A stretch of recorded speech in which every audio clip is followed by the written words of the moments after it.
President Biden has said tonight that a deal for a pause in fighting in Gaza in exchange for the release of Israeli hostages could be near.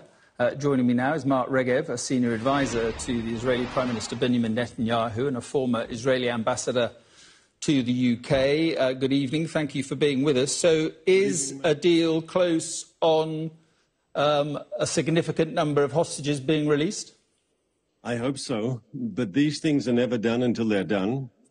And we have to be cautious. We know who we're dealing with, a brutal terrorist organization who has abducted 240 people, as you know, of them 32 children, of them babies and infants.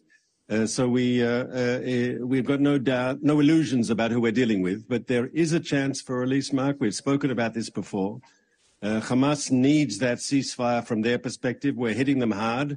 They need a timeout, and maybe that will expedite the release of hostages. Right, and so does it involve a significant number of hostages in exchange for prisoners that you are holding? Can you be specific about that?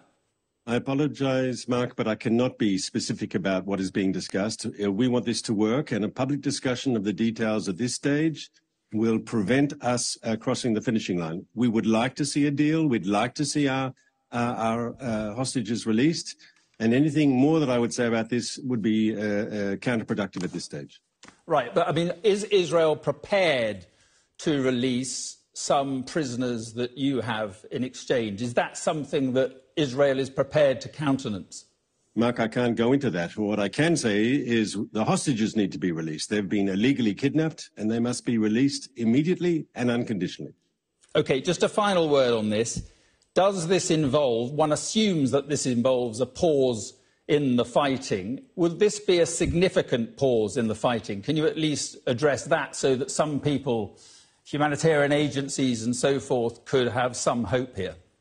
So our position has been all along that we're willing for humanitarian pauses. That we've done in the past and we can do in the present and in the future. That's a specific cessation of fighting in a specific area for a specific time for humanitarian needs. And we've done it to get people moved out of danger zones. We've done it to help bring aid in. Of course, we can do that. But this is about something larger, Mark. This is about a general ceasefire, limited in time, but a general ceasefire. And that we've said we're only willing to do in the framework of a release of our hostages. And that is what is being discussed. Right. And that deal could be close, as Joe Biden says. Well, once again, I hope it's close. We want to see our people released, but it's not done until it's done. OK, let's talk about the situation with hospitals in Gaza. The largest and most advanced hospital, Al-Shifa, is barely functioning, according to the UN. It's described as a death zone by the UN. And yet there is still no conclusive evidence that it was a Hamas command and control centre, is there? You are allowed to be sceptical. You're a journalist. But I think the evidence is overwhelming. I mean, you've seen the tunnel. You've seen the descent. There's no logical reason other than military reason for them to have made that construction underneath the hospital. You've seen the steel barricaded door. You've seen the hole there to shoot through. And once we move through and we discover more, I think even skeptics like you will be convinced. It's clear that Hamas had built an elaborate military machine under the hospital. It's also clear that there's now video footage of our hostages who were forcibly taken to the hospital. It's also clear that there were munitions and explosives and communications equipment found at the hospital. For skeptics, we'll continue to work hard to provide more information, but I don't think anyone serious today doubts that Hamas was using the hospital as a shield for its military machine, that all the doctors and patients and other medical staff at that institution were there as cannon fodder, that Hamas had them there. They deliberately built their machine underneath for the protection of the human shield.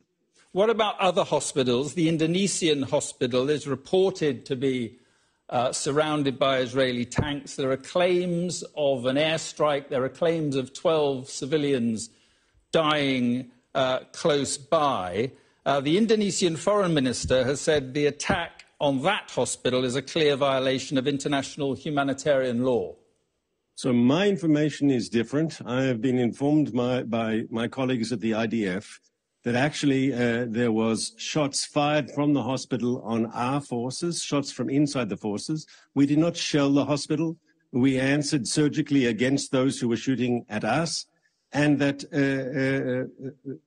that was the situation. As to the numbers of casualties, I urge you to be skeptical about Hamas's numbers. You know that they've inflated them in the past.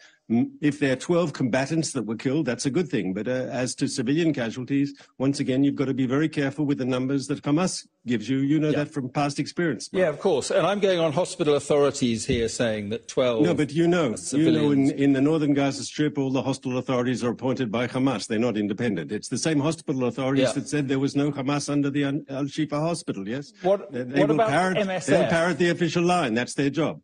Well, I'm not parroting any line. I'm just reporting they are. the I claims. Didn't accuse you. I didn't accuse you. I said they were. No. But MSF are saying that their clinic was surrounded. There was fire around their clinic today.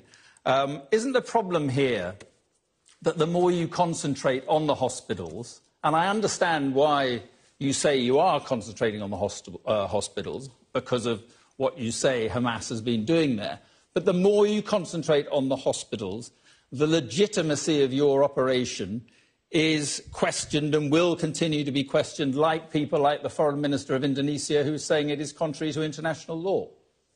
So what is against international law, clearly against international law, is to put your munitions, your command and control, your military machine underneath hospitals. And I don't know what's happened at this clinic, but it would be, unfortunately, part of the Hamas playbook to use a clinic for a military machine.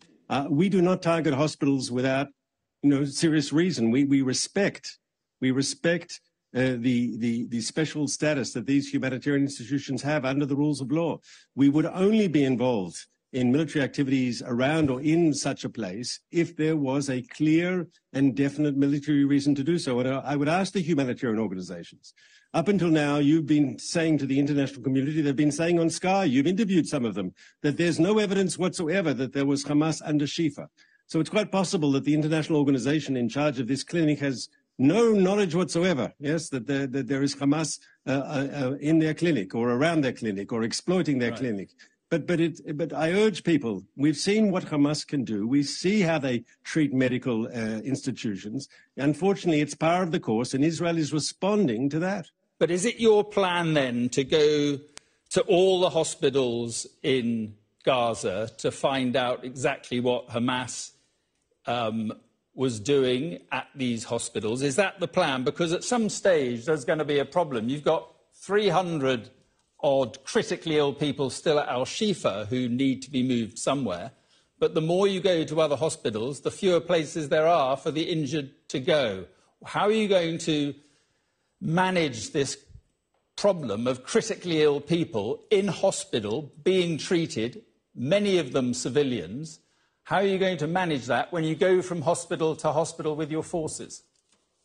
So obviously this is a serious issue because Hamas has turned the hospitals into war zones. So what we have suggested to the international community, to the UN, to other humanitarian organizations is let's expedite the creation of alternative facilities.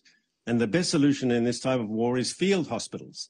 And there have been conversations with Arab governments. There have been conversations with the French about a ship, a hospital ship. The Egyptians have built a field hospital on their side of the Rafah crossing for Palestinians who need medical help. And I think what we want to see is the international community, and Israel will help facilitate this, the creation of alternative medical care for people who need it. And I think that's where the focus has to be today as part of the humanitarian effort.